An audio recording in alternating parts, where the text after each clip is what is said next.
joining us now. Great to welcome Ann. It's written really a fascinating book. It is called The Man Who Wasn't There, Investigations into the Strange New Science of the Self. We're joined by Anil Ananthaswamy. He's a writer for New Scientist, and he joined us by telephone today. Anil, good to talk with you. How are you? I'm very well, Doug. Thank you very much for having me on the show. Yeah, good to have a chance to chat with you. I read through the book. I was interested, really. I guess we've all had experiences of dealing with out-of-body experiences and different types of, how we see ourselves. But this really delves into some interesting topics about the human mind. Well, what gave you the idea to write about it? I think I've been interested in the nature of the self, into questions about who I am from my 20s.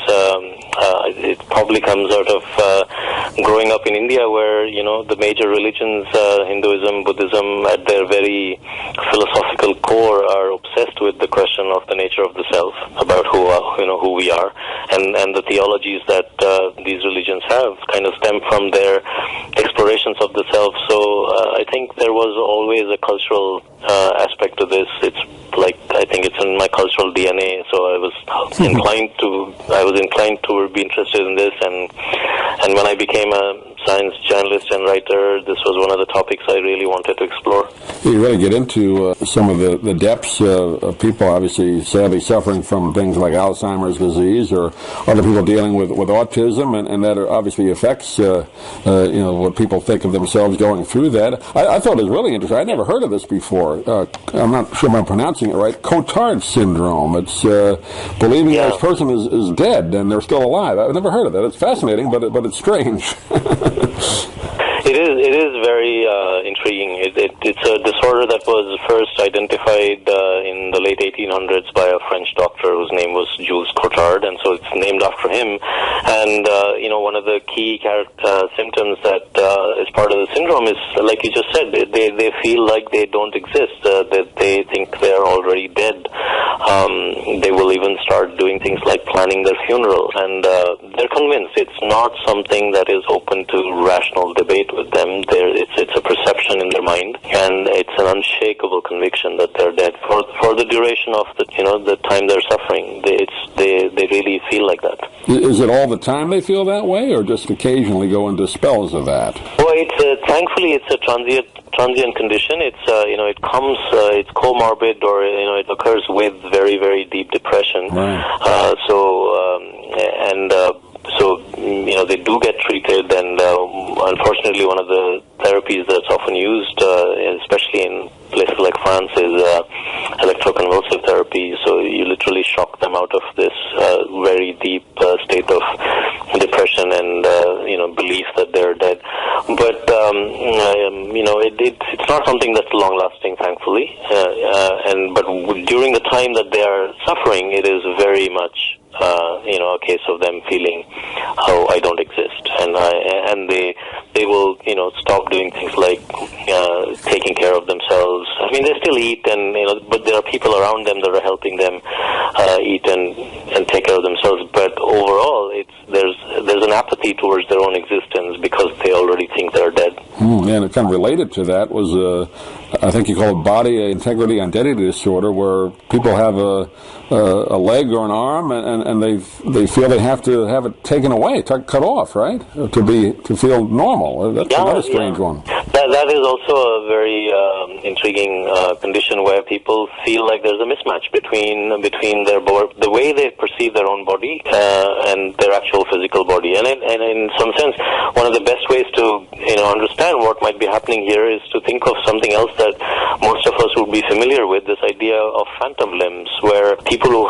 had an amputation because of an accident or because of some injury, and they needed to get a leg or an arm amputated, they will report sometimes that they continue to feel the arm or the leg that they had, and it hasn't gone away. Now, that's a very clear indication that what you're feeling as your arm is not really your physical arm, because the physical arm has obviously been amputated and it's not there anymore. So what is it that you're feeling? And one of the neuroscientific answers to that is that what you're feeling is really a representation of the arm in your brain. The brain maps out your entire body, creates representations of your body, and is that representation that you feel. And when you've had an amputation, somehow the representation hasn't gone away and you continue feeling that arm. Body integrity identity disorder can be thought of in the opposite sense, where you have the arm or the leg, but something about the representation has gone slightly wrong, and you lose ownership. You don't, part of the representation in the brain is to create a sense of ownership of your own body, and something about that process has gone wrong, and you feel like this body part is not yours. Yeah, it's fascinating, but it's very, very odd. There are ways to help people that have this, or you talk about in the book somebody that actually went through the operation, had a leg removed, and felt better about themselves, right? I mean, that's unusual. Yeah, that's one of the extreme solutions. It's unfortunately not a condition that has been studied too well, so. People haven't figured out therapies for it, and so one of the treatments of last resort, if it can be called a treatment, is people taking desperate measures to actually amputate. Yes, and that does happen. And I guess probably the most common experience that most people have, at least at one time or another, out-of-body experience. I guess you've all had, on some level, you feel you're looking down at yourself, or sometimes it's in a dream state, I guess. But that's probably the most common, would you say? Yeah, I think of all the things that I talk about, I think about 5% of the population at some time or the other would have had an out-of-body experience. I personally haven't had, but there are a lot of people who would relate to that, this idea that it especially happens when you're in extreme pain. Sometimes it's the body's, mechanism for dealing with it. You sort of kind of get this sense that you have left your body and you're watching your body from a detached perspective. And there are other situations. People who have epilepsy can sometimes have these experiences where they're seeing a double in front of them, their own image in front of them, and they interact with this other person that is them. It's called the doppelganger effect. That's a much more common. It can happen because of neurological issues, but it can also happen spontaneously, and can never happen again. So I would imagine people would relate to that. But it does tell us a lot about how if you can have out of body experiences, and if science can understand how the brain creates out-of-body experiences, then that helps us understand how it creates the in-body experience. Like, why do we feel like we are in a body? Why do I feel like I am in this body, that I own my body, that I have a sense of looking out at the world from behind my eyes, from within my head? Is that something we take that for granted? We never ever question it, because that's how we are all the time. And then when something goes wrong, you suddenly realize that, this is something the brain has to work really hard, moment by moment, to create this feeling of being in the body. And then, when something goes wrong, you end up outside. And so it does shed a lot of light on how the brain makes us who we are. The brain is a bitter mystery. It is a big mystery, but we are understanding a lot about it also, and I think that's the fascinating part.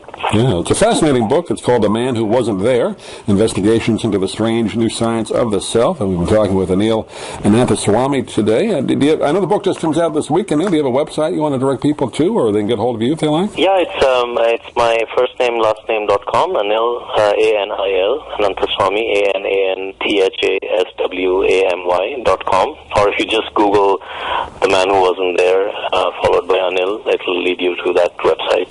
Great. Anil, pleasure talking to you again. Really enjoyed the book. Hopefully we can talk again, but thanks for joining us today. Thank you, Doug. It was my pleasure. If you'd like to order the book we're talking about, please go to DougMilesMedia.com and enter the author's name in the Amazon search box. Thank you for listening. Please come back soon for more conversations here at DougMilesMedia.com. This has been a presentation of Doug Miles Media, all rights reserved. You can listen to or download previous programs at iTunes, Stitcher.com, or Doug Miles Media.